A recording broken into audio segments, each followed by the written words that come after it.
about today's practice? Not a lot of energy. We've got a bunch of guys dinged up right now and not going, so more guys got to step up and more communication. So, not our best practice for sure. Like I said, we got to have guys step up because we got a lot of guys dinged up.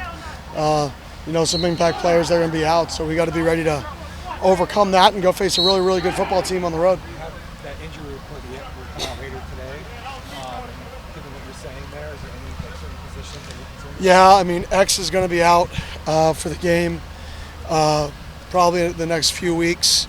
Jalen Moss, who I thought was going to be back, he's sick, and so he's got to stay away from the team, so he's out. He'll be out for the game. And then Montana's questionable at best. I don't know what they call that. The medical team will determine what they call that at best. So we got a few other guys dinged up across the board. So we just got to get back healthy. We got to go. We try to play our best football game.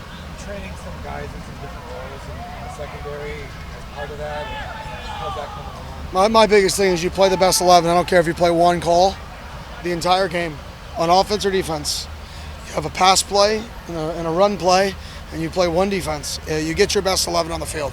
So I'm just making sure that regardless of what happens, regardless of who takes the field, we feel like it's our best 11 players before scheme. The absence of Moss really forced you to play a lot of two tight end formations. How do you evaluate that formation over the first 3 weeks? It's been good for us. We played really good football, especially offensively. I feel like in the last 6 quarters, I think we played really clean, good football, efficient football. I've always said points per game is not relevant to me. It's all about points per possession. And right now in those last 6 quarters, our points per possession is fairly high. It'd be in the upper echelon of offenses. So we got to continue to keep points per possession high. How has the injury report logistically changed your week, if at all? Not at all. I just let the medical people say what their ranking is on the player. I'm not trying to play games with it. Like, no gamesmanship. Wherever they're at. So yeah, it really doesn't change my week. What are your thoughts on the depth and the ability for guys to step up into those spots where you're in areas where you might be famous? That's a great challenge. It's awesome. Last year we didn't have many. We stayed fairly healthy the entire year. That's one of the, a great advantage in the game of football. This year we're a little dinged up. You could feel it in practice. Even the guys that are practicing, just they feel dinged up. So it's not for a lack of want to. It's just a lack of their bodies not feeling good to practice because of the depth. So we got to just have guys step up and go play our best game. Do you adjust what you do in practice at all to kind of get guys through it a little bit? A little bit, but it takes what it takes.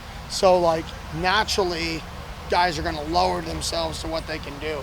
We do adjust throughout the season. And obviously guys that are dinged up, we don't practice as much. So to answer your question, yes, but it doesn't drastically change what we do. Later in the season, we'll do it on a mass scale. But this early in the season, if we scale everything down so fast, we're going to see our conditioning level fall, and we're going to be a worse team at the end of the year. You've talked about the depth and the team having more depth this year than in past years, so hopefully you can absorb these injuries better than you might have a year ago or 2 years? Yeah, definitely. I agree with that.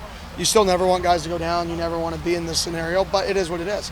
Football teams is what you do. You got to rise. You got to overcome. No excuses. You got to go play your best football. You got to do your best job as a coach to put the players that are playing in the best position to succeed. You have to have plans and backup plans for if things happen, dual training guys, and I think that's what you saw today. I asked Coach Ward about Michael Trigg yesterday, and he was talking about how he moves like an NFL wide receiver, how versatile he is. How challenging is it to prepare for a player that unique? Very challenging. I actually recruited Trigg when I was at Florida State. We were close to, we were one of the schools. I felt like we were close to getting him, so I know a lot about him. He's a really good football player, really athletic. They don't just use him as a wideout; they use him as a blocker. They bring him in the core. They motion him in the core to block. So I think he'll play on Sundays for sure. Thank you.